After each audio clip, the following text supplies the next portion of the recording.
Right, so Thomas Edison once said that a dream without an action is a mere hallucination. And so, if for the dream to see the light of day, you need to have a brain behind it to actually ensure that the dream is materialized. Speaking of dreams and material, it's becoming realistic. Though I've been joined now by the Chief Executive Officer of the Three Media Networks, organizers of the Three Music Awards, the most talked about the nation-grabbing Three Music Awards. Sadiq Abdullah, my brother, how are you doing? I'm fine, thank you. Now you're the man of the moment. How's the feeling like? Well, I mean, it's feeling of satisfaction that at least, the hard work we put in, particularly for this year, has been noticed, and it brings an added pressure, knowing that there's too much to expect ahead of next year, But it's certainly it's exciting times for us. Yeah. All right. So this was the fourth edition. For 4 years running, what changed this year? Well, a number of things changed. Of course, Corona. Yes. Corona is changing everything, and so that reflected in the performances that we put out as well. We came out with curated performances. Beyond that as well, we added some new categories to the award itself, and then we sort of tried so hard to outdo ourselves, so to create a lot more excitement to the event. So I say to sum up, that's some of the changes or the new additions to all of this. Okay. Speaking of performance, what went into it? For me, at a point, it felt like I was watching music videos. I was watching, a sequence of music videos. Sadiq, what went into it? Well, it's a whole lot. Okay. Teamwork, innovation. Production forces, collaborations, it's a whole lot of things that went to it. Different teams working at different times on the events, so a whole lot, and of course resources, money, all of this went into the event itself, yeah. Did you have to decide for the artists how you want their performance to go? You've just been called to come and perform, so just come on with your A game. No, you in this case, you don't decide for the artists. Okay. You collaborate. You share ideas, because we're all looking to achieve the same goal.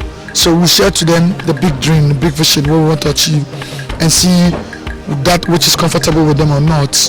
And the most importantly, also take the feedback from them. And so you call this more as a collaborative effort, more than deciding for them. Yeah, deciding for them may seem one way, but collaborative effort essentially means that we all come together to share ideas and continue to collaborate to create all the magic that you saw. Okay. Now, still on the matter of artists, before the main event, there are some few artists who weren't too satisfied about how things went, and at the crux of it is Shatawale. He came out to register his displeasure in a video that went viral on social media, apparently because he wasn't nominated for the Reggae Dancehall Artist of the Year. Do you intend to make amends with Shatawale, knowing very well that Shatawale is a power brand in our music industry? Do you find it imperative to make amends really with Shatawale? No, there's no broken relationship here. There's no broken relationship. So Shatawale will be Shatawale.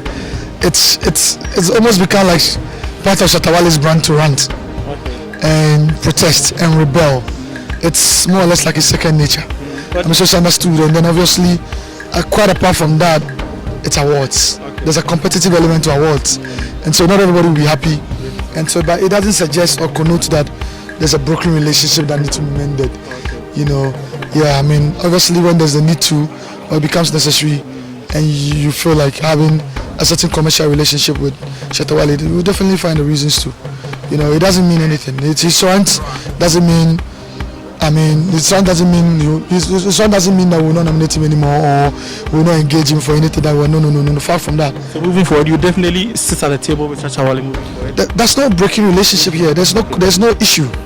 So if we're going to sit at the table, it's like it's business as usual. Okay. Yeah. So there's no broken relationship. So it's not like something that's broken and we are going to mend it or fix it. No. There's nothing like that. Okay. It's usual, and we understand the game too well to understand how to meander our way through these things. Yeah. Okay. We cannot dispute the fact that people are drawing clear-cut comparison between Three Music Awards and the Vodafone Ghana Music Awards. Was that really a competition to beat? Well, I mean, no. I mean, we didn't set out to beat VGM. We set out to add to the ecosystem or create another credible awards brand in the space. You know, so that's all for us. It's actually in our favor to have VGMA still stay strong and be a stronger brand like they've been. You know, a lot of people don't know this. There's principal at VGMA, Chata Osyola, has always been somebody we look up to. You know, and the VGMA has been here, been there, done that.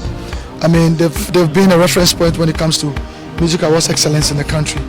And so, you know, people make the connections because we're all in the same category, which is music awards. But really and truly, I mean, it wasn't a competition to beat. As I say, we set out with them in mind.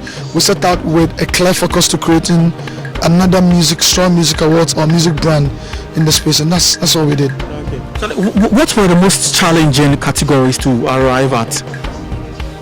Well, I mean, because we are not particularly involved in the decision that brought you the talent, you can't say, unless of course those women, because we don't have votes at the board.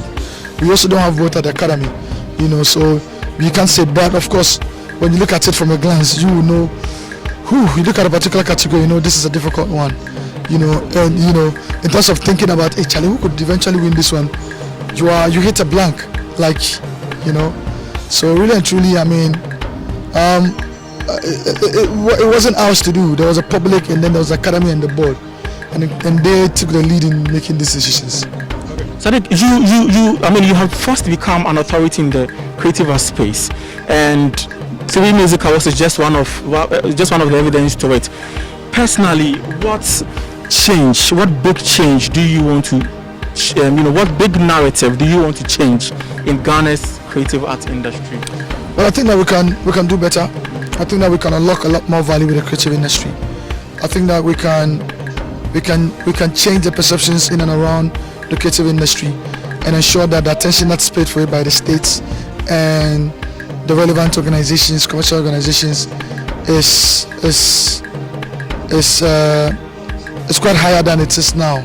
You know, there's a lot of opportunities here, and that's the point we're always trying to make, that the economic value of the creative industry to the country is enormous, and it can be unlocked through some of the things. But we are looking to show the way, the path, in the ways that it can be unlocked. That's essentially what we're looking to do. So let me sway a bit away from TV Music Awards. Just a few questions. I mean, we now know who the creative arts minister is, Awal Mohammed, creative arts and tourism.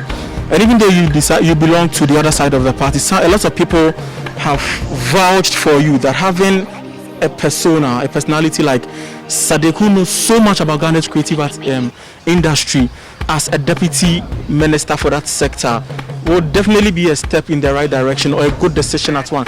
If miraculously, in quote, you were offered the job of the deputy minister for the creative arts sector, would you accept it? No, I'd rather recommend that Michael Kokumante becomes a deputy minister. Oh, so you endorse Michael Kokumante? Yeah, Michael Kokumante, I mean, that's my guy, and that's somebody whose qualities I can stand with, and also because he's a member of the MPP than I am. I mean, of course, if Mark is there, you are guaranteed of that collaborative work with myself and others in the industry. Okay. So that we do it. Awal is also quite good. I'm sure you saw the video, the welcome address that we played before the beginning of the Film Music Awards as well. I mean, I see somebody who's got fashion. I see somebody who's committed at trying to drive changes in the industry. And if you add Mark to support him, I'm sure that we'll see some very, very good changes in the industry. All it needs is a certain top line thinking at the top of the governance to enable them or compel them or give them all the necessary resources to unlock the values that we're looking of. But certainly Michael Kokumante, particularly also because he's coming from the MPP, will be a perfect deputy minister